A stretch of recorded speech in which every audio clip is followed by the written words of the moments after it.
statusnya beliau itu sebagai ASN Kementerian Pendidikan Kebudayaan, Riset dan Teknologi pada unit kerja Universitas Al-Aulia Kendari dengan jabatan fungsional dosen yang diberikan penugasan atau perbantuan ke pemerintah Kota Bau-Bau sesuai dengan SK Menteri Pendidikan dan Kebudayaan nomor sekian tanggal 1 April 2013 yang pada pokoknya menyatakan bahwa beliau terhitung sejak 1 Maret 2013 itu diperbantukan penuh kepada pemerintah Kota Bau-Bau.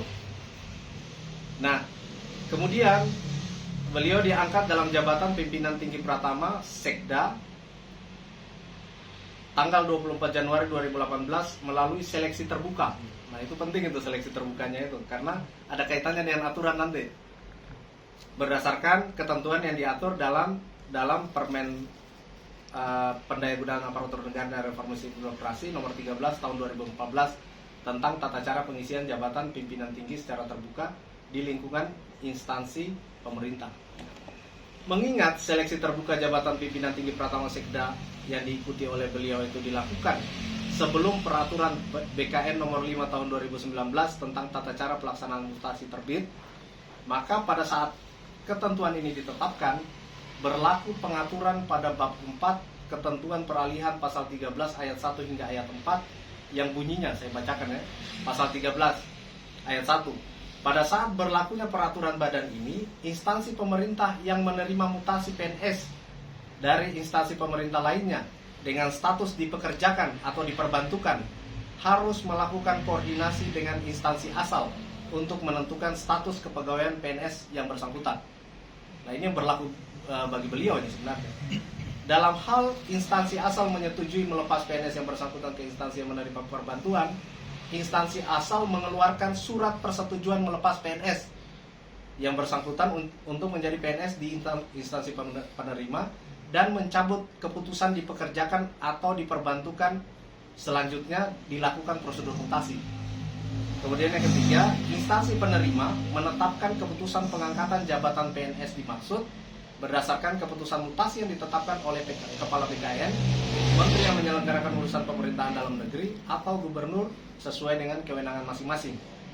Dalam hal instansi asal masih membutuhkan PNS yang bersangkutan, instansi asal mempekerjakan kembali ke dalam kelas jabatan yang sama dan sesuai dengan kompetensinya pada saat PNS yang bersangkutan bekerja di instansi penerima.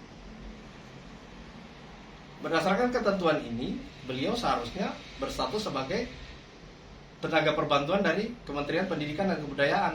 Harusnya sudah ditetapkan statusnya pada saat berlakunya per KBKN ini.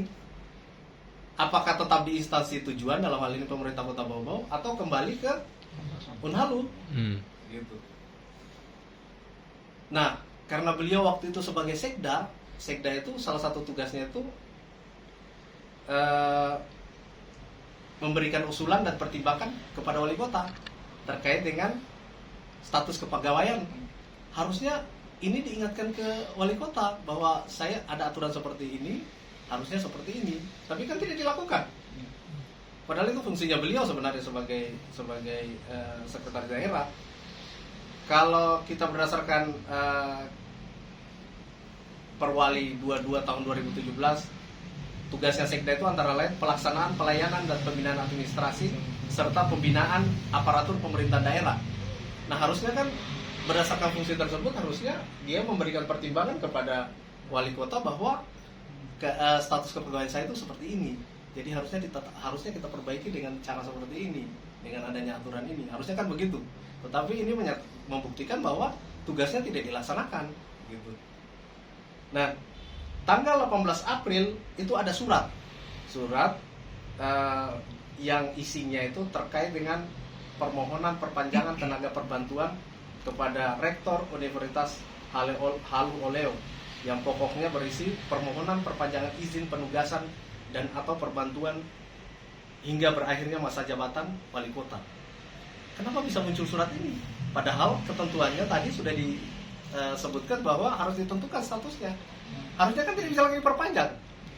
Apa mau di tempat ini, di Kota Bau-Bau, atau kembali ke Unhalu. Tetapi justru muncul surat ini.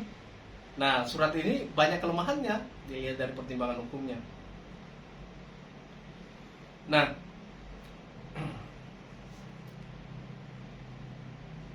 dengan demikian, kalau menurut kami surat yang disampaikan oleh permohonan oleh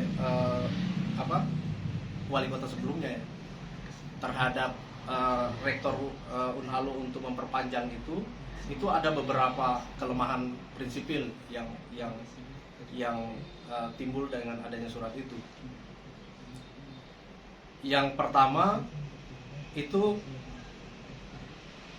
tujuan suratnya itu karena dia kan SK sebelumnya itu SK-nya Mendikbud. Kenapa ditujukan ke Unhalu? Unhalu itu unit kerja dari instansi pemerintah yang namanya Kementerian Pendidikan dan Kebudayaan. Jadi harusnya suratnya itu ditujukan kepada Kementerian Pendidikan, bukan Unhalu. Itu kelemahan pertama. Kemudian di butir 3 itu disebutkan bahwa berdasarkan poin 1 dan 2 di atas, pemerintah Kota Bau-Bau di dalam isi suratnya itu ya, masih membutuhkan tenaga yang bersangkutan untuk tetap diperbantukan pada pemerintah Kota Bau-Bau. Untuk itu dimohon kiranya dapat diberikan perpanjangan izin penugasan dan atau perbantuan yang bersangkutan sampai berakhirnya masa jabatan kami sebagai wali kota Bau-Bau. Itu isi suratnya itu yang di poin ketiga. Nah, dengan yang saya sudah uraikan di atas sebelumnya itu tidak terdapat alasan hukum untuk perpanjangan izin penugasan. Karena kan dia harus sudah menentukan statusnya apakah mau tetap di kota Bau-Bau atau ini. Jadi tidak tepat lagi tuh kita minta perpanjangan penugasan. Dengan terbitnya peraturan BKN nomor 5 tahun 2019 tadi. Kemudian kelemahan ketiga, karena sifatnya pada pokoknya berisi permohonan, harusnya kan ada persetujuan, harusnya ada balasannya, bukan tidak bisa itu dijadikan dasar itu untuk memperpanjang jabatannya beliau. Harusnya kan ada dulu jawaban dari ini, baru kita bisa.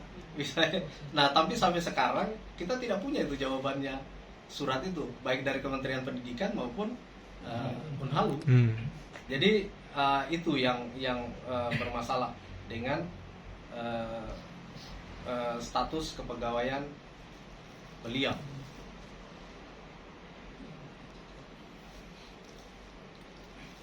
Saya kira seperti itu terkait dengan status kepegawaian.